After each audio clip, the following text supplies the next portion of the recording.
Hello, everyone. My name is Peter Blundell, and I'm here with my colleague Madeline Hall. This is a short presentation of a research project that we've been involved with, that we presented recently at a research conference, and we thought it'd be interesting to kind of share it a bit more broadly for anyone who might be interested. So our presentation is entitled It's Like Jenga, a collaborative autoethnography study into facilitators' experience of a person-centered community of practice. So the project that we worked on was a community of practice for students on a counselling and psychotherapy MA at Liverpool John Moores University. If you don't know what a community practice is, I'm going to go through that shortly. We used a process of collaborative autoethnography to explore our experiences of facilitation, and this paper reflects on those experiences and talks you a little bit through that methodology and what was involved. So as part of this methodology, you can also use creative methods to kind of present your findings. So we've also included some collage and some poetry as part of this presentation. For anyone who is interested, you can comment on social media or email us to find out a little bit more about this project. So I'll tell you a little bit about the project itself. So communities of practice are formed by people who engage in a process of collective learning. So in a shared domain in a human endeavor. So any kind of area that a group of people want to come together, an area of practice that they want to explore and learn from each other. So when we look in the literature around communities of practice and the person-centered approach, there isn't really any articles that kind of examine person-centered groups as communities of practice. So person-centered groups include things like encounter groups, community groups, or workshops. And usually person-centered groups are included on counselling training courses, specifically person-centered and experiential courses. But usually those groups are run as part of the curriculum rather than as something that runs alongside the curriculum. So what we decided to do is we decided to set up this community of practice for our students, which was as an aside to the curriculum rather than as actually part of it. And we wanted to explore what that was like for attendees and also what it was like for us as facilitators. So Maddie's going to tell you a little bit about the community itself. Thanks, Peter. So our person-centered community of practice focus on specifically critical thinking skills for counselling and psychotherapy students. It was established between April and July 2022. There was a potential for a maximum of 100 students to engage with the project, but generally around 7 to 10 attendees came each week across the 3-year groups, so 1, 2, and 3. Overall, there were about 50 different students who attended the group over the 12-week duration. And initially, there were 3 interns who were paid, and they were to organize and facilitate the group under Peter's supervision. I was one of those interns. However, at the start of the project, unfortunately, one of the 3 interns had to withdraw, and that left 2 interns to organize and manage the project. So onto the design and the delivery of the project, it included a variety of different kind of exercises and activities. These were organized by the students through an anonymous submission and voting system. And they included a guest lecture by a person-centered academic from a different university, a lecture on academic writing skills, group discussions on person-centered theory and practice, and an exploration of what is meant by critical thinking skills, and also workshops on how to apply them to practice, as well as discussions of podcasts and research articles. So this presentation and paper reports on our experiences as facilitators. So Peter and I experiences of this community of facilitating the community. So the group was designed around person-centered principles, and our approach to facilitation was underpinned by person-centered principles and values. So as Bozarth writes, the facilitator's role in the person-centered group is that of creating an atmosphere in which members can discover their power and their own inner sources of healing. So the facilitator does not necessarily expect that any particular process will occur or attempt to accelerate any particular process. So on to Peter now to talk a little bit more about our research question. So what we did want to explore all attendees' experiences of the group, but unfortunately we couldn't organise such a big research project in the time we had available. So what we decided to do is we decided to research our own experiences as facilitators of the group. So our research question was, what are the experiences of facilitating a person-centered community of practice in higher education, and specifically one that focused on critical thinking skills for students training to be person-centered counsellors and psychotherapists. So how did we go about it? So initially, we decided to write down our overall reflections about our experiences of facilitation and what we felt like we'd learned along the way, what went well, what didn't go well. And we tried to limit that to about 750 words each, which we both struggled to kind of keep it within that word count. So once we'd written those reflections down, we then shared them with each other. So we emailed them over to each other, and we both read each other's separately without kind of discussing them with each other at that moment. And then we kind of noted down what came up for us and the things that we resonated with us and things that were maybe different from our own experiences. Once we'd shared those reflections with each other, we met to discuss them, and we recorded that meeting. So it went on for about 90 minutes, maybe just under 2 hours, and we recorded and transcribed that. So we had kind of the written reflections, and then we had this recorded interview as well, which we used as our data to reflect on and go through. So we used a process of collaborative autoethnography.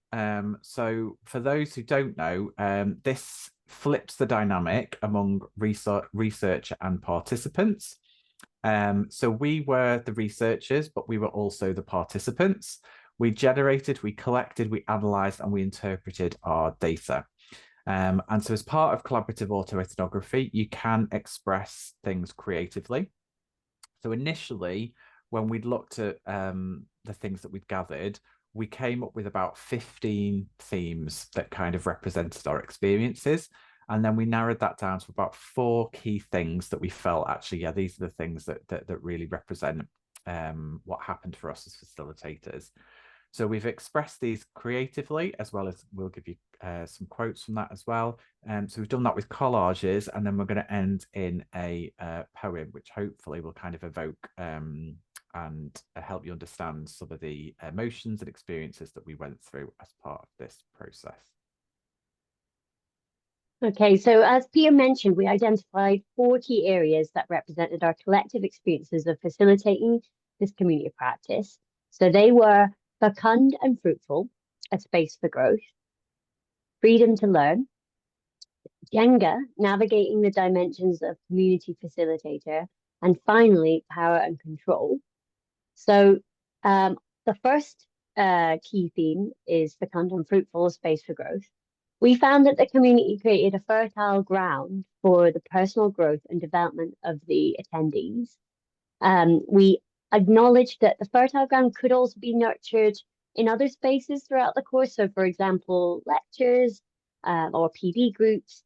But there was something about developing this community away from the usual parameters of the course that seemed to add the required conditions for growth, as well as the nutrients for critical thinking. And as Peter mentioned, it was an aside to the course, so it was separate, and the attendees could choose whether they came or not.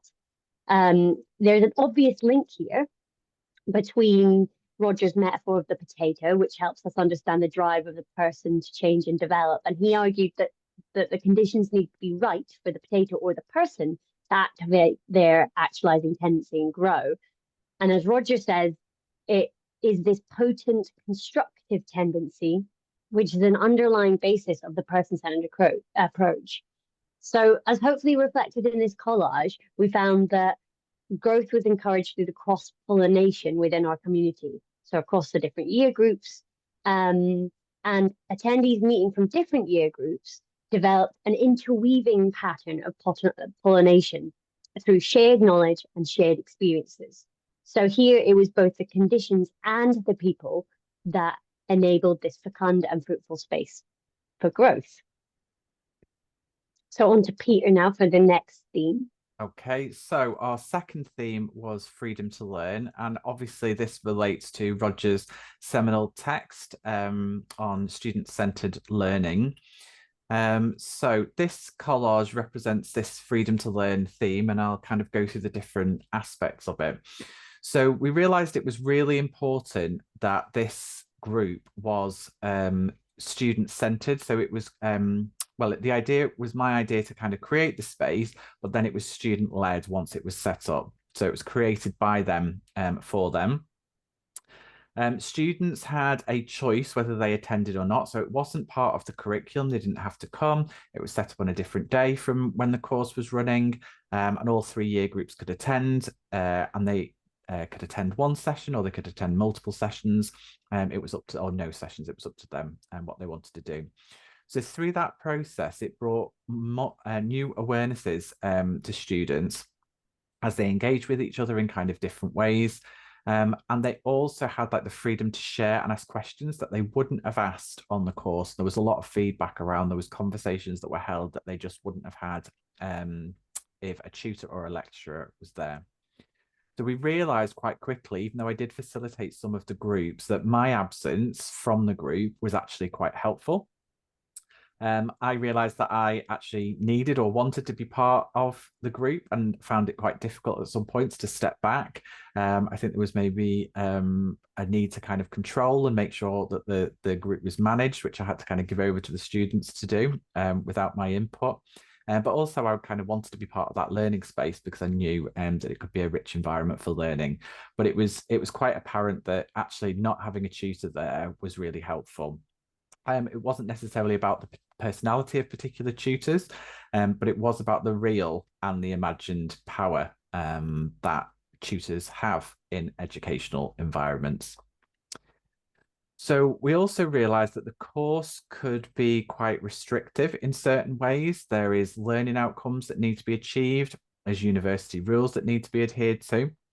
So generally, the course itself isn't really a free space to learn, but it's quite a structured environment of what needs to be learned for students to pass professional requirements and qualify as a therapist. So there's only so much unstructuredness that you can have in a structured space. So the unstructured, non-directed nature of the group created a sense of freedom for students and opened up this space for learning. So as you can see, the collage kind of represents what happens when you start to kind of practice outside the usual lines or boundaries of higher education. And the richness that kind of came from that by removing some of those power structures and people from the space, it opened up a freedom to learn. So the third theme, which is linked into the title of this presentation, is Jenga, Navigating the Dimensions of Community Facilitator. So as we explored our experiences, so myself and Maddie, we came up on this metaphor of Jenga. As we talked about this metaphor, we were looking at each other virtually, a bit like how I'm looking into the camera now. And we were using our hands to kind of talk through imaginary balls of emotion and issues and boundaries. And so we came upon this idea of Jenga to represent that dynamic. And we felt like it was kind of a moment of deep understanding between us in terms of what facilitation of groups can look like. So this collage represents the idea of Jenga. So for anyone who doesn't know, Jenga is that game where there are blocks built into a tower. And usually in the game of Jenga, you have to remove blocks without allowing the tower to fall. But for us, as well as taking pieces out to reveal like kind of this hidden wealth of information and experience below, we also talked about putting pieces in different places. So it was a bit more of a dynamic movement rather than just stopping the Jenga pieces from falling. So we saw our facilitation as a form of dance, so moving in and out of relationship with the group members. And this wasn't doing things to the group or within the group, but more like a moving in and out of relationship with different people and the group itself. Some students actually rejected some of the course boundaries, which on occasion made us nervous, and it really made us question, was this a university space or a student-owned space? And yeah, it challenged our notions over what were appropriate or inappropriate boundaries in a space like this. So this leads nicely onto our final theme, which was power and control. So issues of power and control have been a thread throughout our reflective processes within the research, but also through the initiation of this project. So, for example, for me as a facilitator, at the beginning of the project, I remember feeling the need to give up control, and that being quite an intimidating prospect. So, and that letting go process, it really was a process, and certainly a liberating one in the end. But also we approached the community, this community and this research, understanding the dual roles that existed between us as student teacher, supervisor intern, co-facilitator and co-researcher. So in this collage, I hope to reflect the complex, overlapping and changing power dynamics that manifested within the group and the research process. So the power dynamics might shift in the group depending on who was in the space, what topics we were exploring, as well as the multiple dual roles. So crucially, we realized that to understand the power dynamics within this community at a much deeper level, we would need to include the voices and perspectives of other participants. So particularly the experiences of the attendees, but also the other co-facilitator as well. Like we really noticed their voice being missing from in the research process. But ultimately on the issue of power and control, our research really created more questions than it answered. And we would need to do a lot more in that area to understand it more fully. So that's on to Peter now for the discussion. Okay, so as we went through our experiences of facilitation, explored them with each other, it helped us develop our understanding of what good facilitation looks like, and it really challenged our notions of what good facilitation looks like as we developed our facilitation skills. The group itself challenged and transgressed traditional notions of tutor-student boundaries, which had positive benefits and also challenged us in different ways.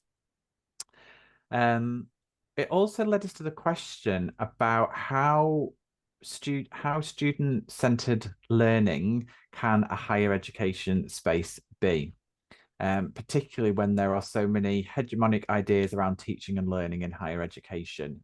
So this group helped challenge some of those things, but also led us to the question how much learning can actually be student-centered in those spaces. Collaborative autoethnography was really useful for exploring this topic. It felt like there was a genuine power sharing between us as we went through this research process. And also collaborative autoethnography kind of fitted in with the idea of the group itself, which was kind of challenging those notions of power and roles and who was doing what in what space. We also really missed the third facilitator of the group. They unfortunately couldn't take part in this research process, and I think they would have given a very different perspective from our two perspectives, and so it was a shame that we couldn't include them in this research process, and we also kind of missed them being part of it as well. We missed their presence. So just to kind of conclude then, we are attempting this project again, which is happening at this moment, at the time we're recording this.